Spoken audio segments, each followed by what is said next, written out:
If there is one phrase that I have heard practically everyone and their mom say this year, it's, why is Hollywood making so many sequels? Nothing feels new anymore. And they aren't wrong. I mean, if you look at half of the movies releasing in theaters this year, you'll see that point is very, very strong. You got a Superman remake, a Fantastic Four remake, a Megan sequel, a new Jurassic World, a Smurfs remake, a I Know What You Did Last Summer remake, all releasing in theaters the same month. It can feel overwhelming, and yes, I am in crippling debt from seeing all of these. But I can't help that this statement feels off in some ways. I mean, one of the biggest films of the year was an original film. I don't know about this statement because, I mean, if you look closely, there are original films out there in theaters. In fact, some of my most anticipated films of the year have been original films. So is Hollywood becoming less original? Why are there so many reboots and sequels and remakes coming out? Well, I think I have the reason why.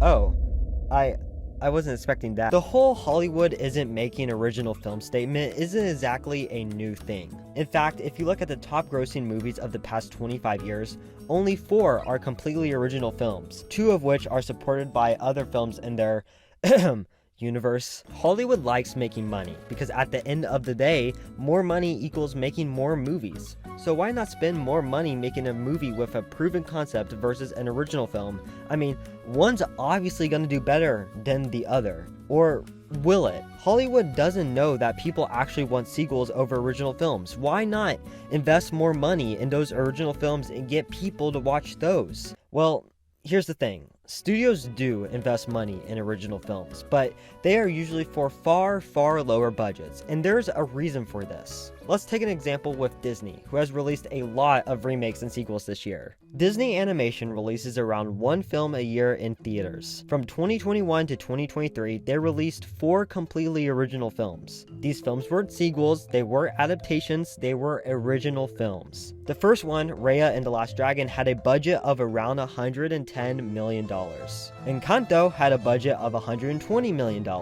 Wish had a budget of $200 million, and Strange World had a budget of $180 million. Want to guess how each of these films did in the box office? Well, Raya did $54 million domestically, Encanto did $96 million, Wish did $64 million, and finally Strange World did $37 million. That's not really good. But in 2024, Moana 2, a sequel on a $150 million budget, did $442 million domestically. Look at it from Disney's point of view.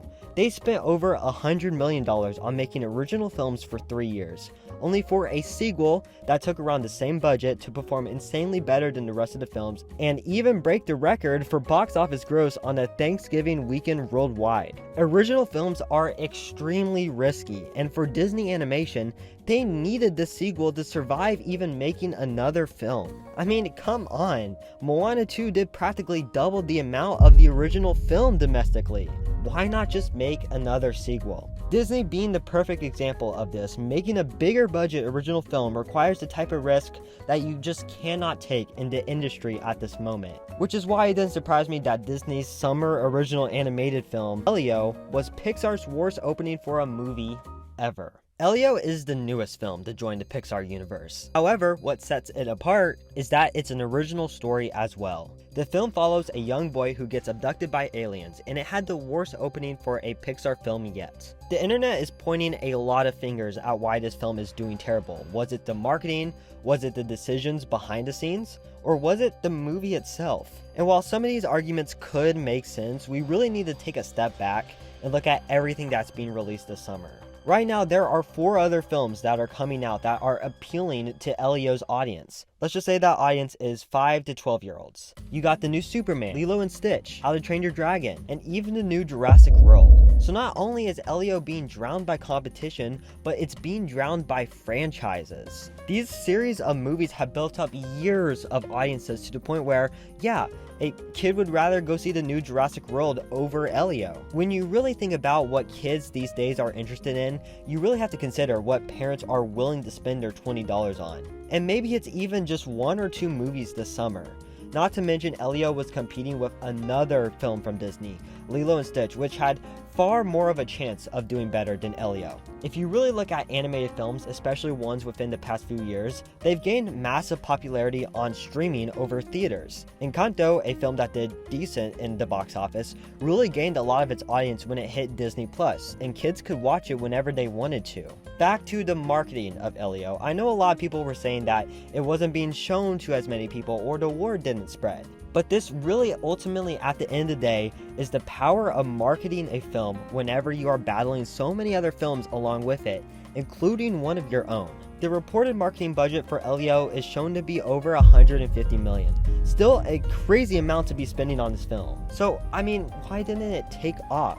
I mean, they put in the resources, right? It's just the power of choice. Let's just say you are picking a soda out of a vending machine and you have a ton of choices. You will always know that you'll pick the one that you like the most, because what if you don't like the other options? That would be a waste of money. It works the same way in such a competitive market as the summer blockbusters in theaters. The real question we need to be having is originality ultimately fading away? Let's look at the top 10 grossing films of the past 25 years. In 2025 so far, we have had 2 original films on the top 10 grossing charts. Mind you, we're already halfway through 2025.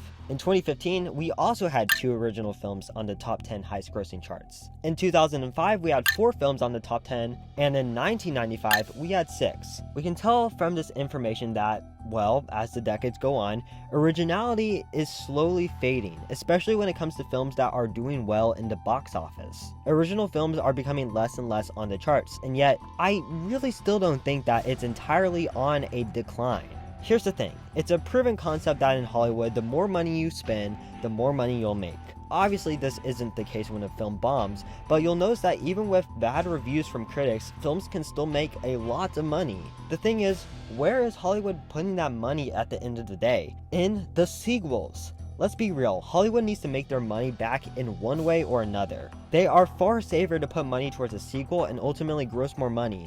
The bar is just set higher than it was decades ago. It really just is. But that doesn't mean that originality is completely gone.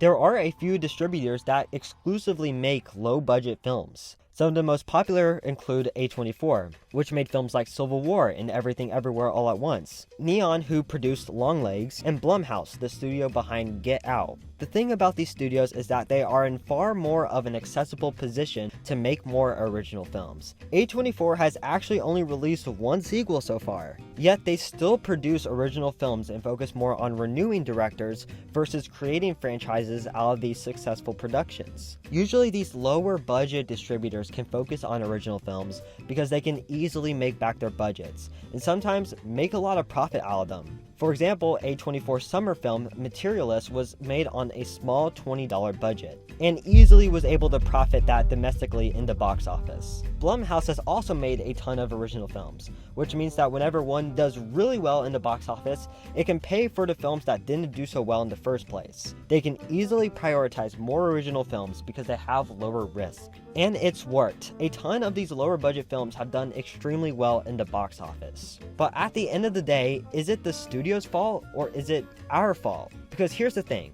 Audience behavior, especially when it comes to theaters, is much like studios. There are original films in theaters right now. You can go see Elio, and you can go see all these A24 and Blumhouse films. They are literally in your local AMC. They even have good reviews. But this goes back to the Elio situation. Why spend your hard-earned money on an original film that you might not enjoy? Heck, I know you'll enjoy that new Superman. Why don't you go watch that? We can't start saying that there isn't any original films, because there genuinely is. And actually this year, I have made a huge point on seeing some of these original films. They are really good. Streaming has become this excuse for waiting to see an original film, or essentially becoming the new home for original films because of what people go to see in theaters. I'm not kidding. Seeing a certain film in theaters affects what film studios make for years down the road. Oh, people didn't go see the new Captain America? Let's reboot Fantastic Four instead. Literally everything relies on the box office. The underlying thing about this whole statement of there's no original films is that there will always be original films.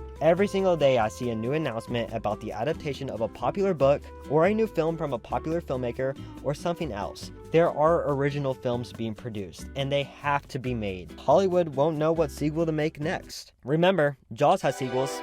It does. Like it or not. My challenge for you today is to go watch an original film this month. A lot of y'all are missing out on some of these. They are genuine bangers. I hope you enjoyed this long rant. Okay, bye.